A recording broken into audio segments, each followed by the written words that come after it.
हिंदू जब पैदा होता है तो वो मरा हुआ पैदा होता है। हिंदू मरा हुआ पैदा होता है।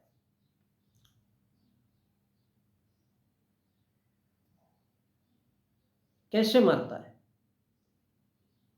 उसमें आत्मा होती है। आत्मा यानी वो खुद को पहचानता ही नहीं है।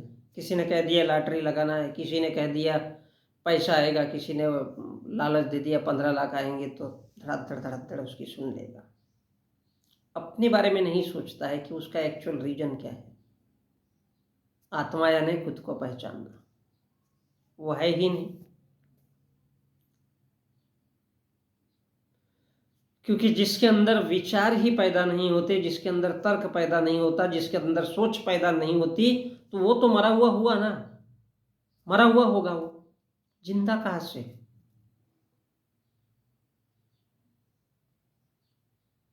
उसकी आत्मा ही मर गई, उसके विचार ही मर गए, और वही तो है, तो वो खुद को पहचान नहीं सकता है। दूसरी चीज होती है मुर्दा।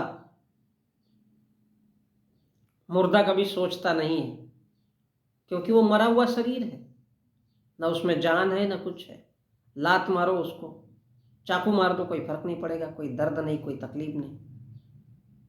इसलिए तो संसार में दफनाया जाता है उसको, कि अब वो किसी काम का नहीं रह गया है। घरों में रहेगा, समाज में रहेगा, और भी कहीं रहेगा ऐसा मुर्दा, तो वो बदबू फैलाएगा, क्योंकि उसके अंदर जान नहीं है। जो बचा कुचा था वो सब उसका निकल गया, इसलिए उसको शमशान में दफनाया जाता है। चेतना नहीं होती हिंदू में, आत्मा भी नहीं होती।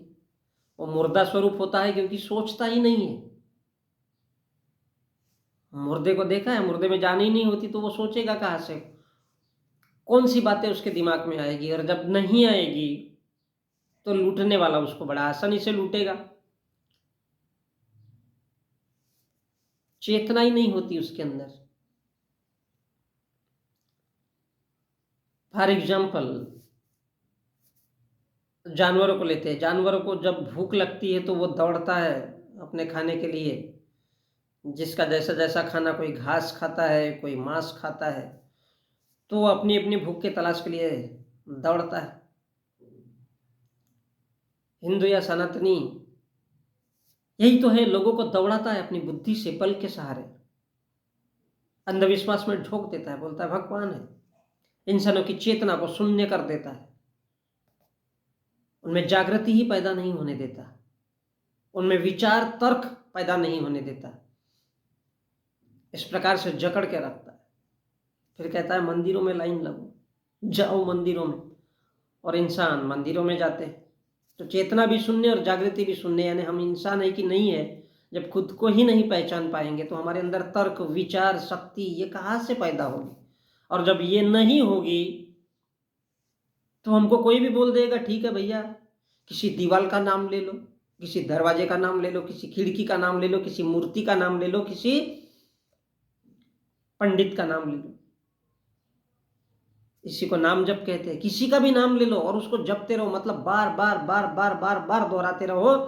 और जब बार बार उस चीज को आप दोहराओगे, किसी दरवाजे का नाम ले लो, किसी मूर्ति का नाम ले लो, अब वो मूर्ति कोई शिव की हो या कृष्ण की हो या राम की हो, तो वो जो नाम बार बार ले रहे हो वही आपके दिमाग में बैठा रहेगा ना। आपको तो लगेगा कि आपका सब पालन पोषण यही कर रहा है।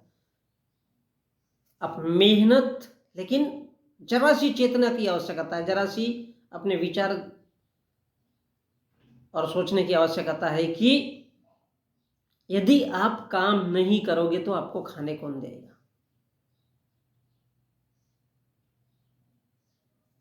दिन भर आपको मेहनत करना पड़ता है, पत्थर ढोना पड़ता है, लोहा उठाना पड़ता है, रेती उठाना पड़ता है, ईंटें, सीमेंट, ये सब सारी मेहनत करना पड़ता है। यहाँ तक कि उसको ढोंग के रूप में गोबर भी खाना पड़ता है। ढोंग करने के लिए तभी तो अनाज मिलेगा खाने के लिए। कि हाँ भैया पूरे के पूरे लोग गोबर से नहाते हैं, तो आप भी नहाओगे तभी जाकर के सामने वाला आपको पैसा देगा, और मेहनत करोगे तो खाने मिलेगा। काम नहीं करोगे, किसी फैक्ट्री में काम नहीं करोगे, किसी खेत में काम नहीं करोगे, अनाज नहीं उगाओगे, तो आपको खाने को कौन देगा? कोई नहीं देगा ना। तो फिर नाम जप करने से आपको क्या प्रॉफिट मिला है? कुछ नहीं मिला। आपने तो दरवाजे को मान लिया, किसी कपड़े को मान लिया भगवान, तो फिर उसी का नाम ले रहे। तो आपके दिमाग में बार बार बार बार प्रेशराइज होने के बाद वही रहेगा, हे शिव जी, हाय कृष्णा, हे रामा। तो ये जो थ्योरी आपके दिमाग में है, आपकी आत्मा, चेतना, जागृति, ये सारी की सारी खत्म करके आपके दिमाग में नाम जप घुस गया, और आपने अपनी कमाई धमाई भी उनको दे दिया जो ये बात बता रहा है कि नाम जप करो, नाम जप करो, कथा वाचन करो। अब देते रहोगे, पैसा देते रहोगे, देते रहोगे, भले ही कभी 10 रुपया दो, कभी 20 रुपया दो, कभी कोई छोटा सा ये हुआ तो नारियल फोड़ो, फिर अगरबत्ती लगाओ। तो ये जो आपका खर्चा दिनों दिन जो बढ़ रहा है, उससे आप भिखारी बन रहे हो। आपको समझ में नहीं आता है, समझ में नहीं आता है। अब थ्योरी ये है कि किसी पत्थर को भी भगवान मान सकते हो। भिखारी तो इधर बन चुके हो आप, इसलिए वो कहता है कि भैया नाम जप करो, नाम जप करो। और नाम जप करवाने वाला, बताने वाला, समझाने वाला जानता है कि अब हमने इसको चढ़ा दिया है, क्योंकि वो कौन है? आपका गुरु है। तो वो बोलेगा पत्थर को भगवान मानो, लोहा लंगड़ को मानो, रेती को भगवान मानो, ईंटे को मानो, सीमेंट को मानो, टायलेट को भगवान मानो, गोबर को मानो। इसलिए तो कहते हैं ना कि मैल से गणेश बनता है, गोबर से गणेश बनता है। तो फिर पेशाब को भी इंसान खा सकता है, टॉयलेट भी खा सकता है, और भगवान को मान भी सकता है, और राम मंदिर भी जा सकता है। जा सकता है नहीं, जाते हैं लोग, और जाने के लिए भी झमेला होता है, मारकाट होती है कि भैया मेरे को क्यों नहीं आने देते। अब वो सारा का सारा जानता है कौन? गुरु, ये समझाने वाला, ये बताने वाला क्या कि आत्मा होती है, फिर इंसान मर जाता है तो कुछ फर्क नहीं पड़ता। हमारी चेतना, चेतना जागृत करो, वो उसको कहता है चेतना जागृत करो। फिर कहता है नाम जप करो, नाम जप कर लिया, आप तो भिखारी बनते चले गए, और उसका जो भगवान वाला धंधा है वो बड़ा खुशी से चलता है। अब थ्योरी क्या कहती है कि काम करोगे तो पैसा मिलेगा, और पैसा मिलेगा तो मुद्रा मिलेगी, उसके बदले मुद्रा मिलेगी तो राशन पानी चावल जो भी सब्जी भाजी खरीदना है खरीद सकते हो, और वो ला करके जब पकाओगे तब खाना मिलेगा, और तब खाना मिलेगा तो शरीर को ऊर्जा मिलेगी, और शरीर को ऊर्जा मिलेगी तो आप जिंदा हो।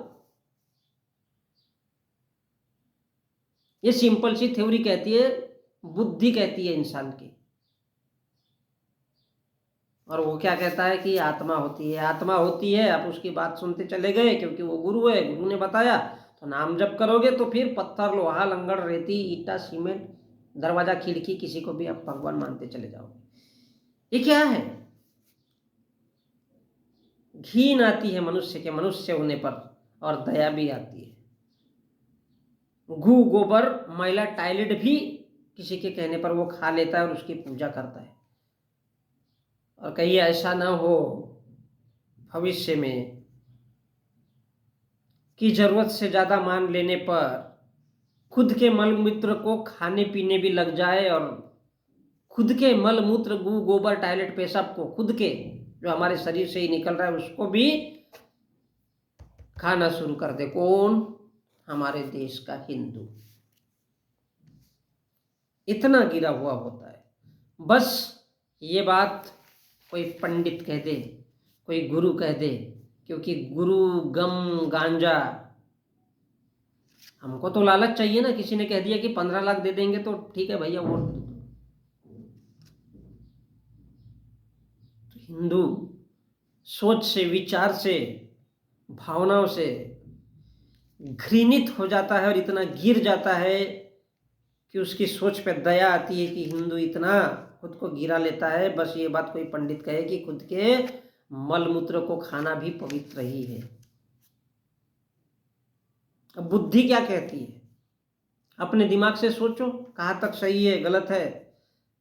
और किसी ने बोल दिया कि नाम करना है, जप करना है, तो क्यों करना है? हमारे देश में कोई सवाल नहीं करता, इसलिए हमारे देश में बड़े बड़े भगवान जन्म लेते हैं। भगवान जन्म नहीं लेता, अवतरित होता है, प्रकट होता है।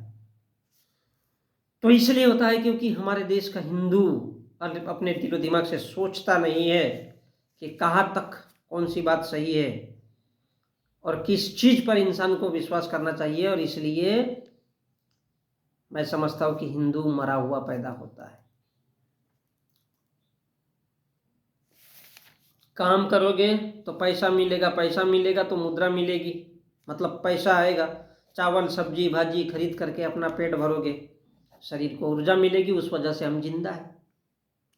नाम जप तप करने से आप केवल भिखारी बन सकते हो, इसलिए अपने अपने दिमाग से सोचना है। और जो इतनी छोटी सी बातों को अगर अपने दिमाग से नहीं सोच सकता है तो धन्य है कि वो भारत में बुद्ध के देश में पैदा हुआ है। इस देश की मिट्टी में बुद्ध भी पैदा हुआ है, जिसने कहा कि बुद्धि से सोचने वाला, अपने दिमाग से सोचने वाला ही बुद्ध है।